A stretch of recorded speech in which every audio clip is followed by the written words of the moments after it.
Hi friends, ಶ್ರೀಮತ sari ಕುಚ್ಚು ಡಿಸೈನ್ಗೆ ಸ್ವಾಗತ. ಜೈ ವಾಸವಿ.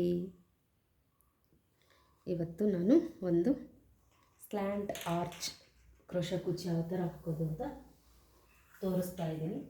ಅದಕ್ಕೆ ಸೀರೆ ನೋಡಿ ಈ ಕಲರು ಇದೆ,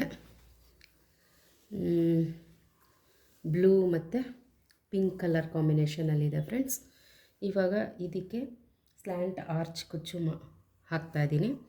ಇದಕ್ಕೆ ಆ್ಯಸ್ ಯೂಶ್ವಲಾಗಿ 6 ಎಳೆ ದಾರ, ಈ ಸ್ಯಾರಿ ಕಲರಲ್ಲಿ ಏನಿದೆಯೋ ಅದೇ ಕಲರೇ ತೊಗೊಂಡಿದ್ದೀನಿ ಕಾಂಬಿನೇಷನ್ನು.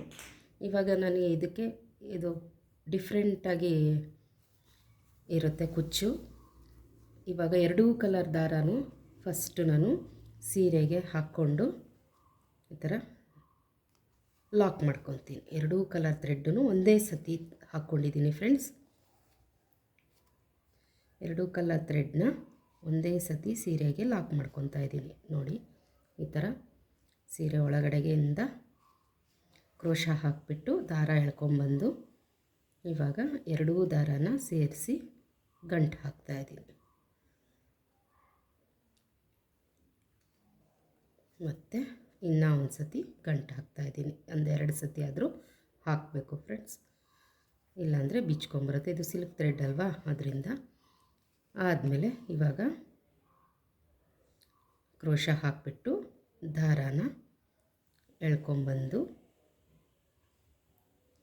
ಲೂಪ್ನ ರೆಡಿ ಮಾಡ್ಕೋಬೇಕಾಗುತ್ತೆ. ದಾರಾನ ಎಳ್ಕೊಂಬಂದು ಈ ದಾರಾನ ಇದರೊಳಗಡೆಯಿಂದ ತೆಗೆದ್ರೆ ಒಂದು ಲೂಪು ರೆಡಿ ಆಗುತ್ತೆ.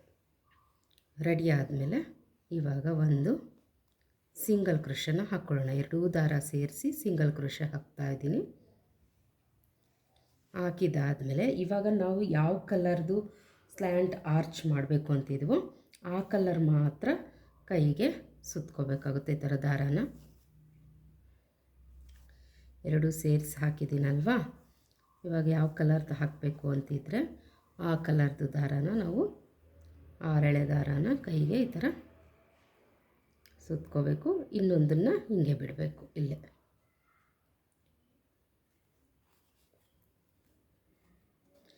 ಒಂದು ಅಲ್ಲೇ ಬಿಟ್ಬಿಟ್ಟು ಒಂದು ಮಾತ್ರ ನಾನು ತೊಗೊತಾ ಇದ್ದೀನಿ. 1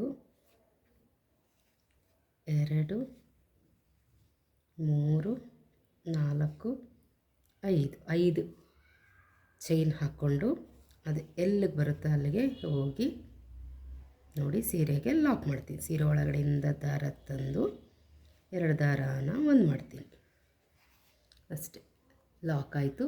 ಇನ್ನೊಂದು ಇಲ್ಲೇ ಇದೆ ನೋಡಿ, ಇದ್ರೊಳಗಡೆ ಬರ್ತಾ ಇದೆ. ಇವಾಗ ನಾವೇನು ಮಾಡಬೇಕು, 1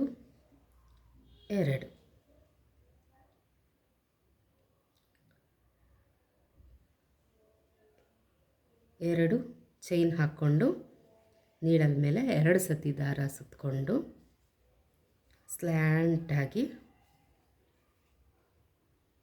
ಹೋಗಿ ದಾರ ತೊಗೊಂಬಂದು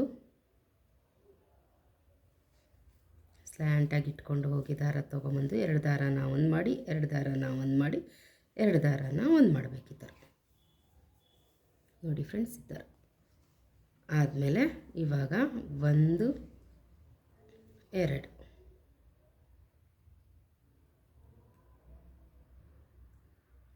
ಚೈನ್ ಹಾಕ್ಕೊಂಡು